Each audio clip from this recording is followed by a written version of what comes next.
প্রশান্তদা, একটু আগে এই অনুষ্ঠানটা সাক্ষাৎকার শুরুর আগে একটা কথা বলছিলে, খুব মূল্যবান কথা, যে এই ম্যাচটা কলকাতায় হলে ইস্টবেঙ্গলে এই ভাঙা দল আরও চাপে থাকতো।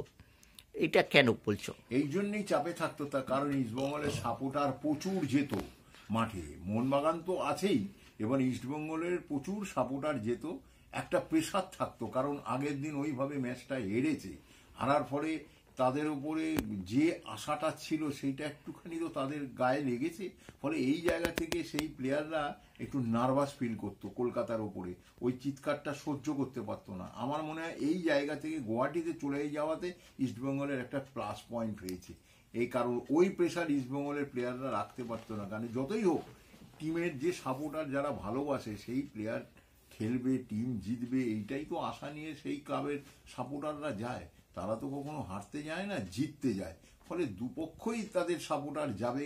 একটা ডার্বি ম্যাচ, জানে ডার্বি ম্যাচে অনেক কিছু ওলট পালট হয়ে যায়, ফলে যা চিন্তা ভাবনা করে যায় রেজাল্ট দেখা গেল উল্টো হয়ে গেছে, ফলে এই জায়গাটা অনেক ইতিহাস আছে, এটা নতুন কিছু। হ্যাঁ, ইতিহাস তো নিশ্চয়ই আছে। 1977-এর 9 জুলাই পরবর্তীকালে মোহনবাগান ত্রিমুকুট জিতেছিল, কিন্তু কমল দত্তর ইয়ং ব্রিগেড 2 গোল হারিয়ে দিয়েছিল মেহের বোস এবং পিন্টু চৌধুরী। খুব নিকট অতীতে যখন সবাই বলেছিল 10-এ 10 হবে, 12ই আগস্ট 2023 নন্দকুমারের গোলে ইস্টবেঙ্গল হেরেছিল, কুয়াদ্দাত করছিলেন, এবং পরবর্তীকালে ইস্টবেঙ্গল কিন্তু তখন আবার মোহনবাগানের ভাঙা দল ছিল, সুপার কাপও জিতেছিল।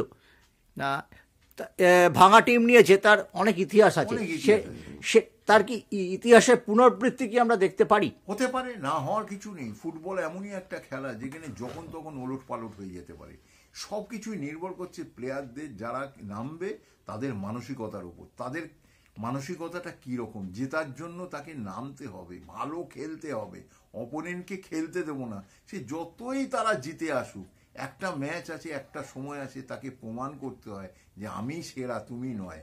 এইটাই তো দিন এসছে, এই জায়গাটা যদি ইস্টবেঙ্গল এই 11 তারিখ করতে পারে তাহলেই সবাই বাহবা দেবে যে হ্যাঁ সত্যি এই প্লেয়াররা ক্ষমতা রাখে জেতার।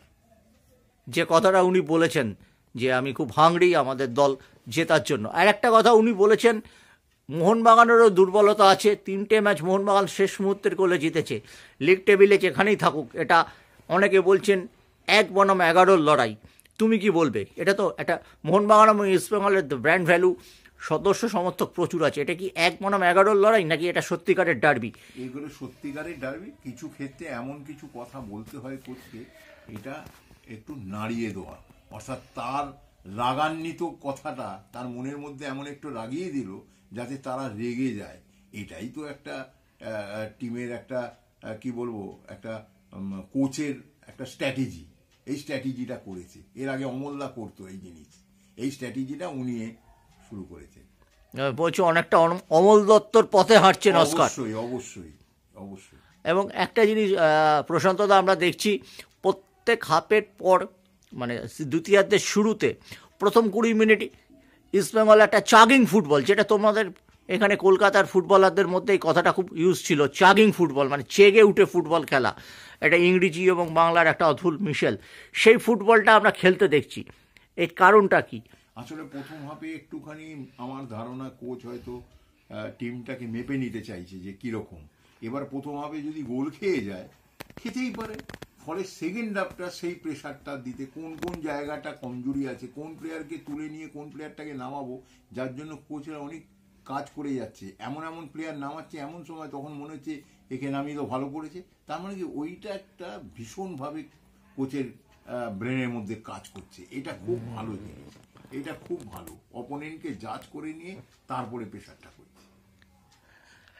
এটা করতে গিয়ে আবার শেষ 10 মিনিট বেদম হয়ে যাচ্ছে। শেষ দুটো ম্যাচে আমরা দেখেছি 5-7 মিনিটেই গোলটা হয়েছে, লাস্ট এই জায়গাটা। এইটা আমার মনে হয়েছে যে প্লেয়ারটার একটু লাস্টের দিকে একটু এন্ডুরেন্সের অভাব হয়ে যাচ্ছিল, সেই এন্ডুরেন্সের অভাবটা হওয়ার কথা নয়, এতদিন প্র্যাকটিসের পরে হয়তো হয়েছে, তবে আমার ধারণা এই ম্যাচটায় সেই জায়গাটা থাকবে না। অ্যাকচুয়ালি বোধহয় ফিজিক্যাল ট্রেনার বোধহয় একটু ভুলভাল প্র্যাকটিস করিয়েছিলেন মরশুমের গোড়াতে, যার ফল একটা ভুগতে হচ্ছে, যে প্রচুর ইনজুরি হয়ে যাচ্ছে মাঝ মরশুমে। কি প্র্যাকটিস করিয়েছেন না করিয়েছেন ব্যাপারে যাও, তবে একটু এন্ডুরেন্সের অভাব আছে, এটা বলতে বিদ্যিতা নেই। প্রশান্তদা, মলিনা এবং অস্কার দুজনেই আমাদের এই উপমহাদেশে দীর্ঘদিন কোচিং করাচ্ছেন।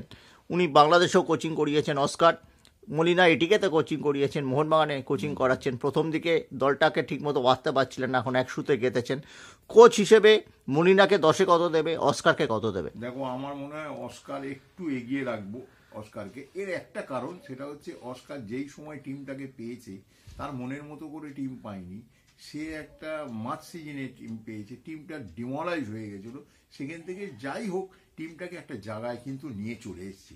ফলে সেই জায়গায় তাকে যদি আমি আট দিই, আর মরিনো যেহেতু প্রথম থেকেই টিমটাকে তৈরি, অনেকে বলেছিল যে ও সেরকমভাবে কিছু করতে পারবে না, কিন্তু লোকটা যেভাবে আস্তে আস্তে আস্তে আস্তে টিমটাকে তৈরি করে একটা জায়গায় এনেছে এবং এমন এমন চেঞ্জিং করছে এমন সময় যে নেমে গোল করে দিচ্ছে, এই যে জায়গাটা, এই জায়গাটা আমার মনে হয়েছে উনি 7 ইনি 8, ফলে মলিনো 7, অস্কার 8, এই 8-7 চলছে। আচ্ছা, 10-এর মধ্যে। এবং এখানে একটা স্ট্র্যাটেজির লড়াই আমরা নিশ্চয়ই দেখব। স্ট্র্যাটেজির লড়াই তো দেখবোই, কারণ দুজনেই দুরকম ভাবে স্ট্র্যাটেজি করছে। অলরেডি স্ট্র্যাটেজি শুরু হয়ে গেছে।